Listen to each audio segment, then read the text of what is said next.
Good day, podcast community. PeteKane here, Podcast Pete, and certified high performance coach. Man, when you say bring the good news, our guest brings the good news.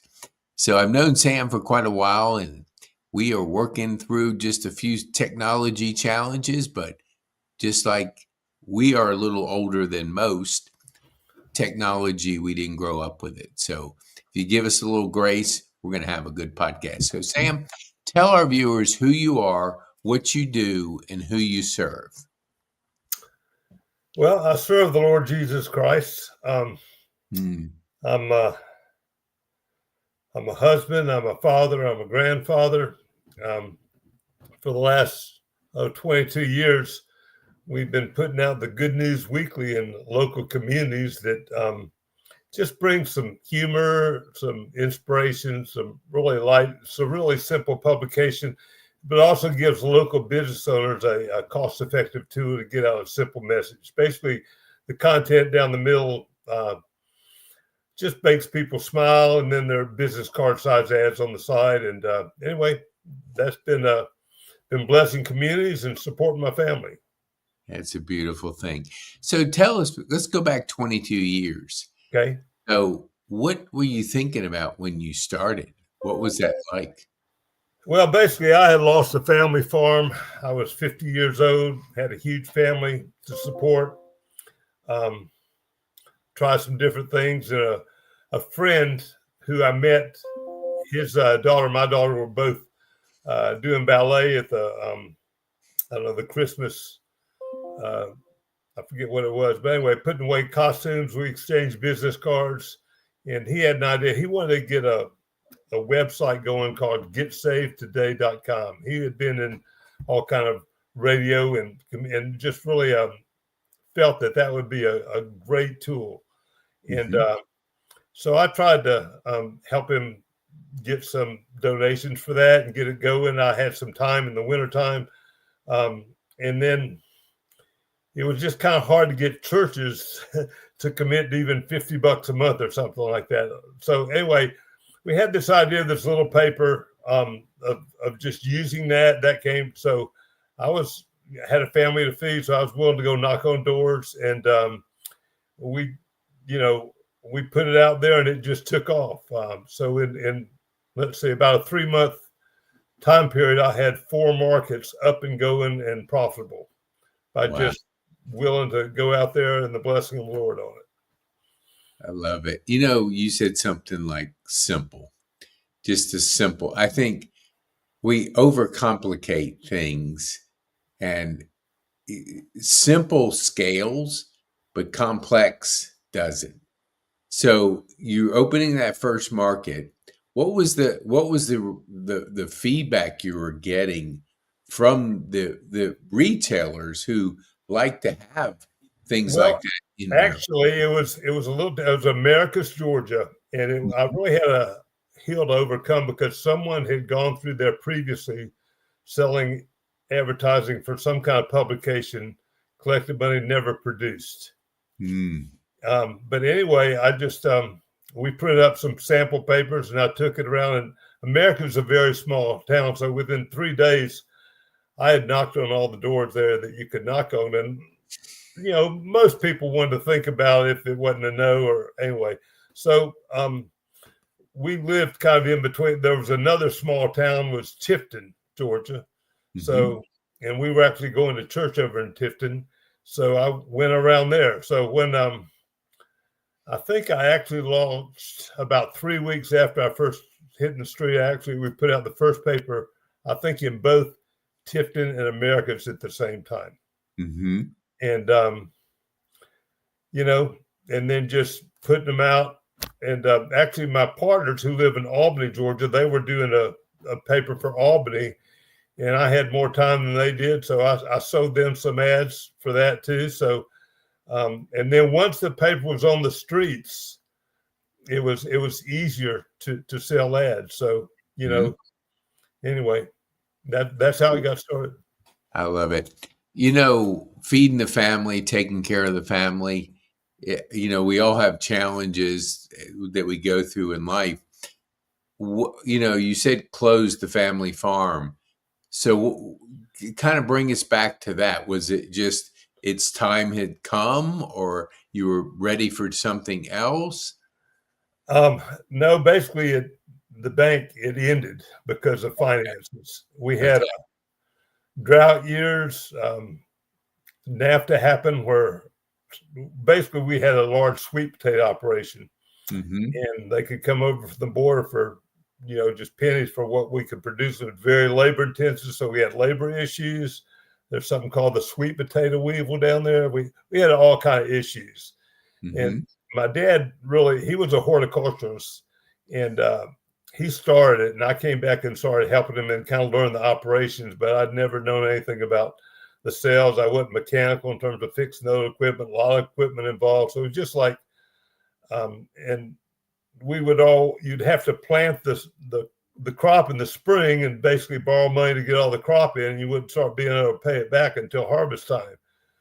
And interest was 10% there. So I inherited a business. My dad got cancer and died real suddenly. And I kind of all came on my shoulders, and I said, yeah, I'm going to try to do it.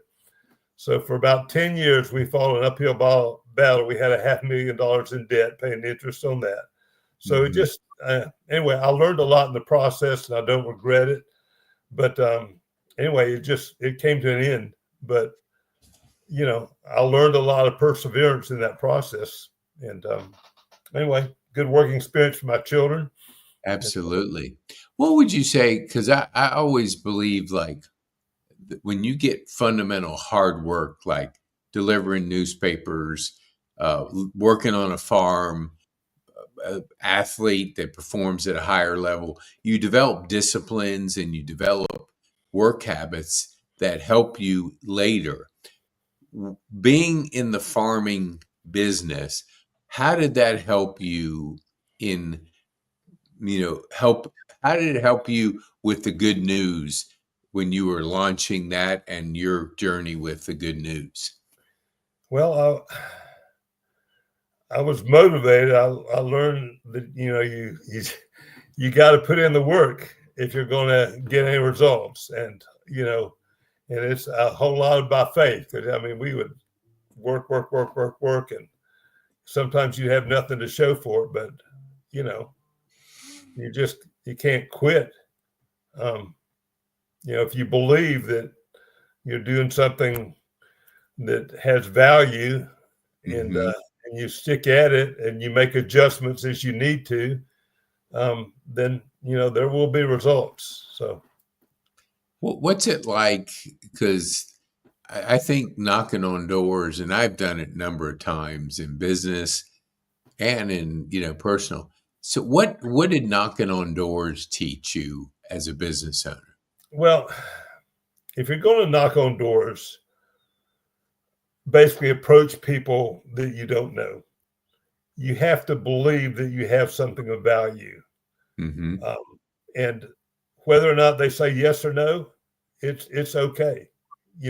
It's a matter of getting in front of the right people, and that takes a process. So basically, if you have confidence that you have something of value, Hmm. um, you know, and we only had like 32 spots on the whole paper to fill. And Hmm. once, I got a portion of them, but basically I had my costs covered. And so then anyway, it was anything beyond that was income. So Wow.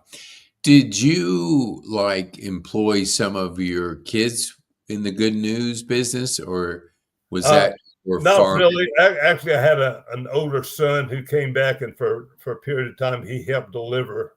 That was when we were um, when we were getting ready to move to Atlanta. When we Hmm. basically I got this going. Had 4 markets going down there in South and Middle Georgia profitably, Hmm. and there were in South Georgia it's really hot and humid, and there are gnats down there. There was really nothing holding us there, and there were opportunities for our children. We had children that were missionaries overseas, and we had to go to the Atlanta airport. It would kill a day, and anyway, it was So and that was after 9/11, so you couldn't go and enjoy the airport with the kids. They'd have to sit out in the hot van, and then the plane might be a couple hours late. But anyway, there were a lot of opportunities in the metro area that we just felt like, there wasn't anything holding us down there in Mhm. South Georgia. And with the foundation I'd built with these papers, and I got some people to deliver a couple markets, and I could run down to the middle Georgia area and do that myself. And then Mhm. I would develop some more markets where we live. So Mm. that's what we did. I love it. What do you, if you had to give advice to a 25-year-old Sam after been through a lot of years of learning and growing, what advice would you give them as it relates to building a business? Well, I would say find something that you really can put your heart into, um, and just get once you have a clear vision, just be willing to do what it takes to stay the course and Mhm. make adjustments as they're needed. But if you believe in what you're doing and you put the effort for, then it should work. That's awesome. I was over Kennesaw Mountain High School, and I work with sophomores, and you start off in freshmen and you work with them the whole 4 years. And I had a gentleman who came here, I think 18 years ago, didn't speak one word of English. He came here from Serbia, and he was going to work like as a lifeguard for the summer, and he did. And then he was going to have to go back, but he found a job, and he just started working. And now he owns a nice size a moving company, great success, pouring into his team. And he struggled for so long. We have it so easy here now. It's like everything is at our fingertips. Comfort is definitely pretty much what we have. How do you teach somebody that has so many things that it takes hard work, it takes perseverance, it takes blood, sweat, and tears and you got to work hard. When somebody has so much, how do you help them really learn those basic fundamentals of hard work, the right vision, the right habits? What would you say to those people that are very comfortable? I would say that you live in a very unusual time and study history. Mhm. The freedoms that we have in this country, the opportunities, all that, all the inventions that you enjoy, they were developed by someone really working hard to prepare that. And Mhm. just don't take stuff for granted. The entitled generation that we live in is it's it's a poor mindset. It Mhm. will not equip them for you know, regardless of how sweet and easy things are at the moment, you know, Mhm. that's not going to be the way it is all your life. There will be challenges, Mhm. and you need to learn gratefulness for what there is, and learn some history.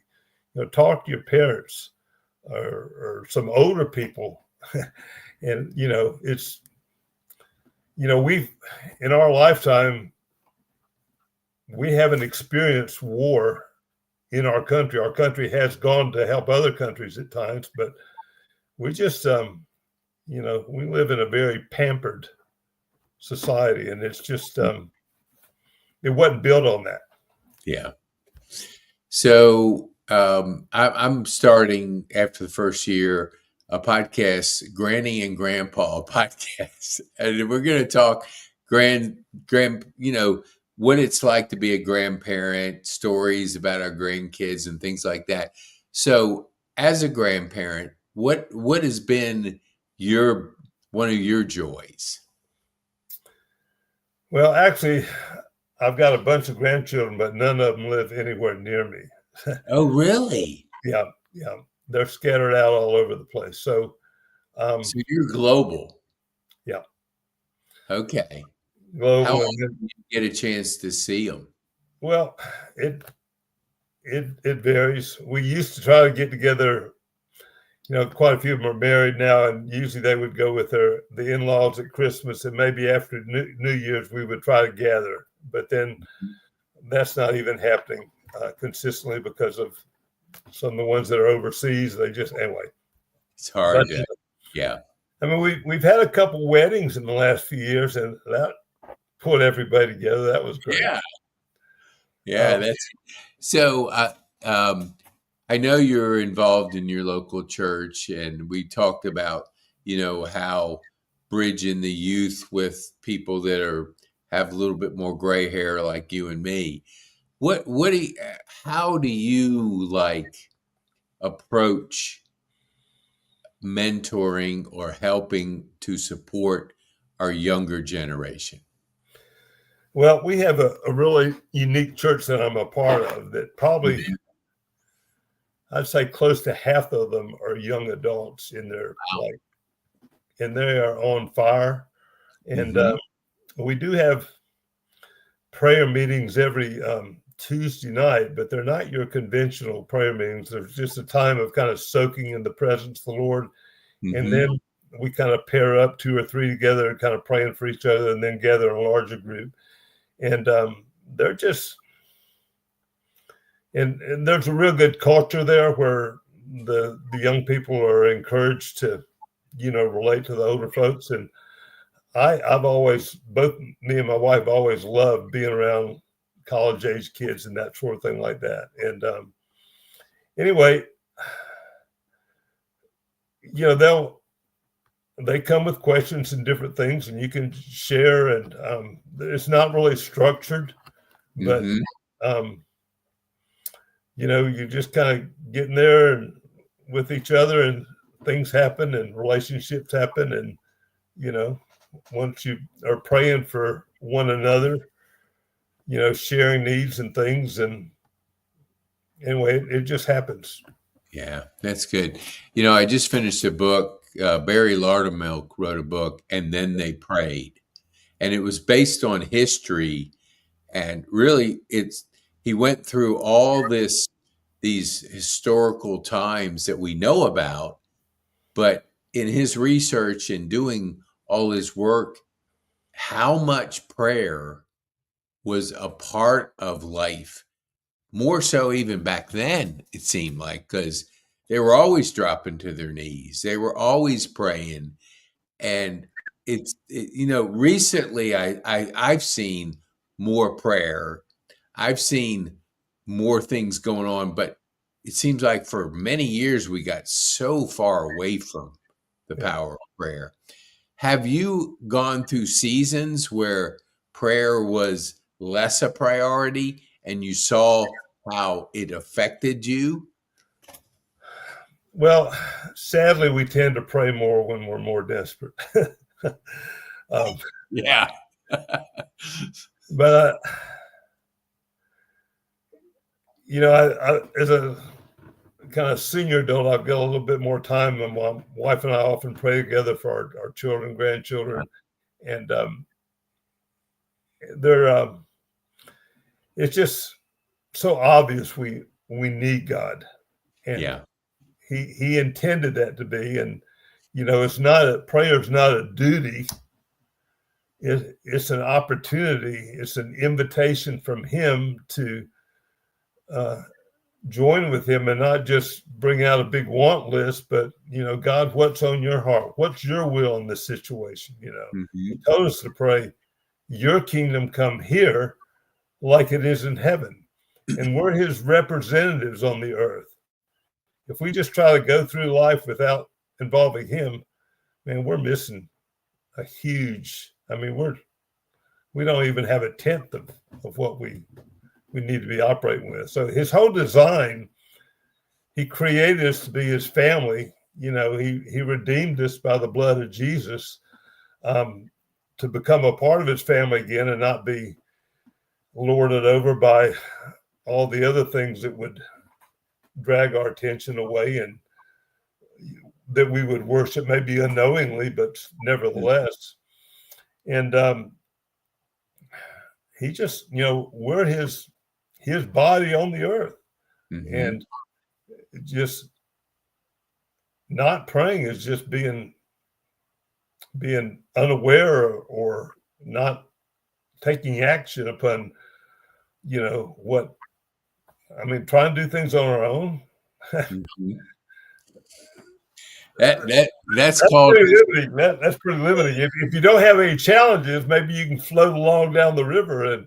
I don't know how anybody could do it. It's always a train wreck when we end up trying to do our own thing. So, what do you think? Like you mentioned that your church is on fire. You've probably seen over your years that there's times when you've been involved in a church and it's on fire, and then when it's not. What do you think the difference is? And when you're describing it to me, like we're on fire, what for somebody that may not understand that, share with us a little bit about what you mean by that. The leadership of the church is just their desire to engage with the living God and seek His way, and not their own way, and not just the comfortable way. But there's stuff around us that needs the life of God. And Jesus said, "You're the light of the world. You're the salt of the earth." If you lose your light, you lose your salt. You're not. Salt's not worth anything if it's not salty, and you don't hide your light. So I think there's a living God who created us, who created the world we live in, and He wants to have a relationship with us. And it's accessible, it's available, but He says you have to seek in order to find. And if you knock, and the door will be open. So it's just, you have to believe, and that's a gift of faith. And but He's glad to, if you ask, you will receive. I love it. Now there's I see it because I've done 400 and some out podcasts. I've got a chance to meet a lot of people that I wouldn't normally have had, and you see patterns after a while.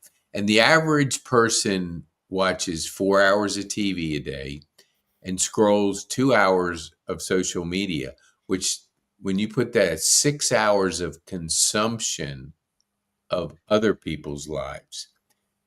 I believe we're born to create. How does Sam create? What do you create that keeps you excited? It's a good question.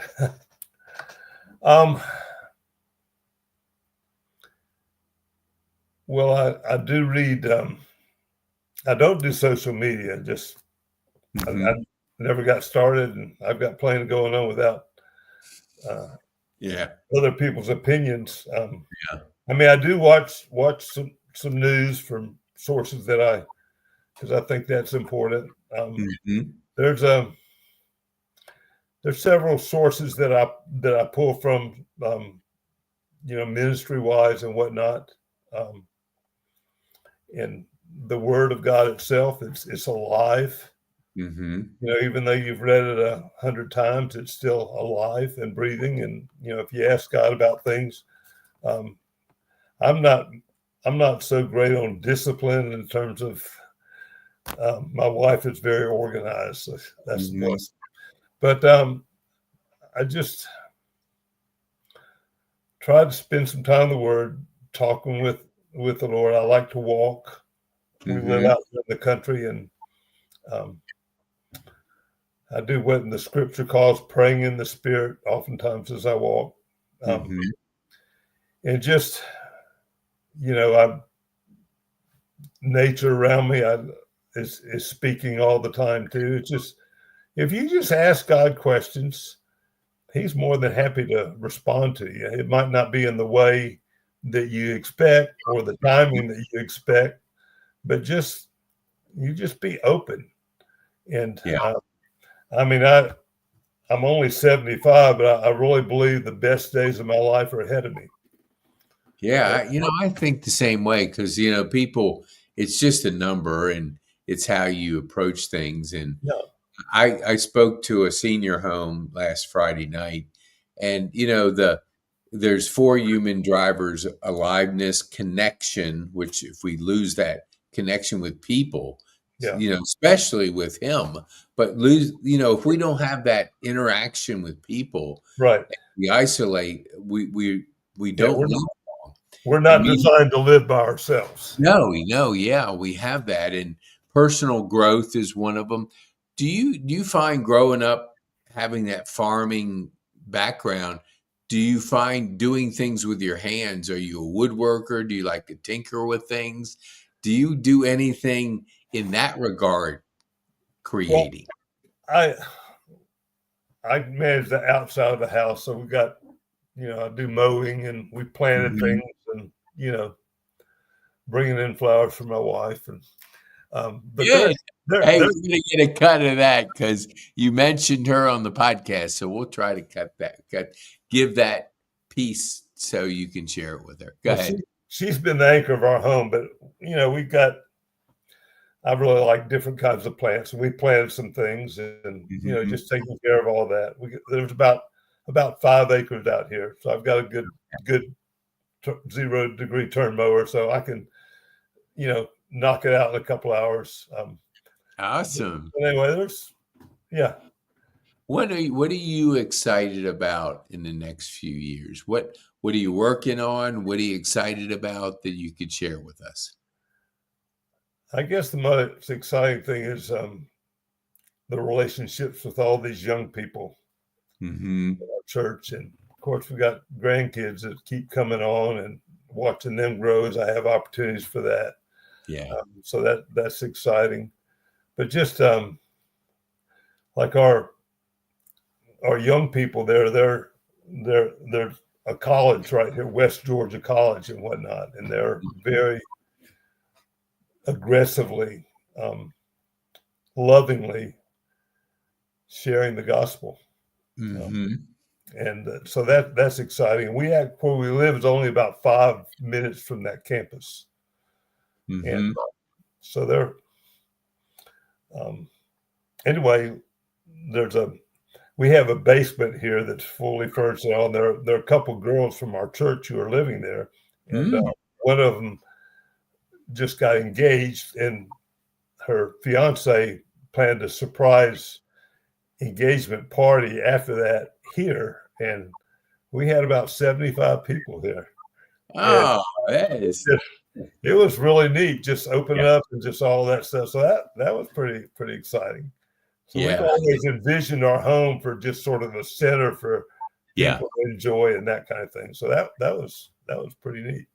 That is good. I can see, I remember you were kind of looking at taking some of your markets and selling them and putting, Yeah, in, are you still interested in, because you've developed the business, it obviously cash flows, you know the business. Is that something that you're interested in still yeah. doing? I've got the couple markets like right there where you live, the Ackworth, Kennesaw Market, and also adjacent to it, Cherokee County.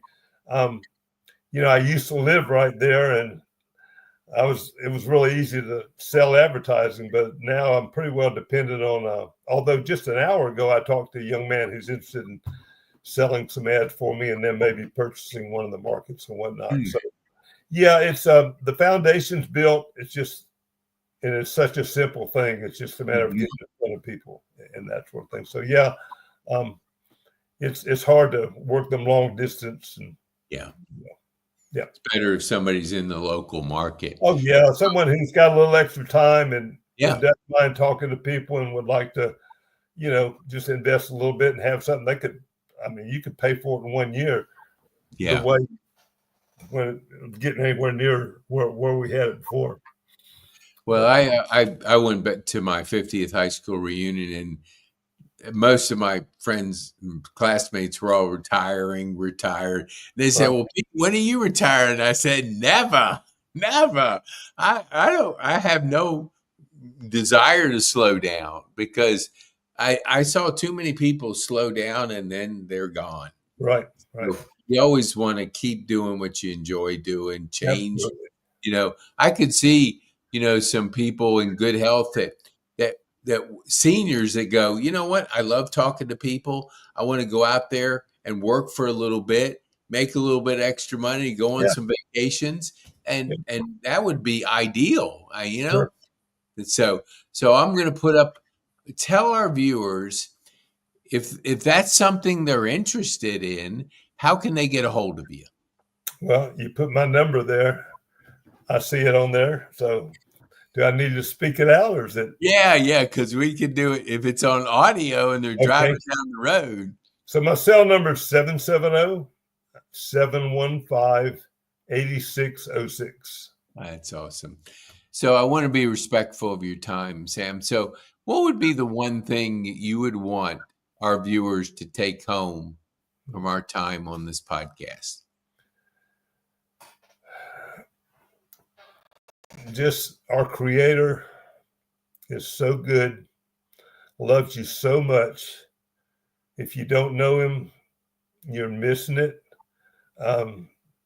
He's not hard to find. Anyway, he's really the answer to everything you need. Wow. That was good. And I love it because you bring a printed good news to the community. And here you left a verbal good news to share with our community. So thank you so much, Sam.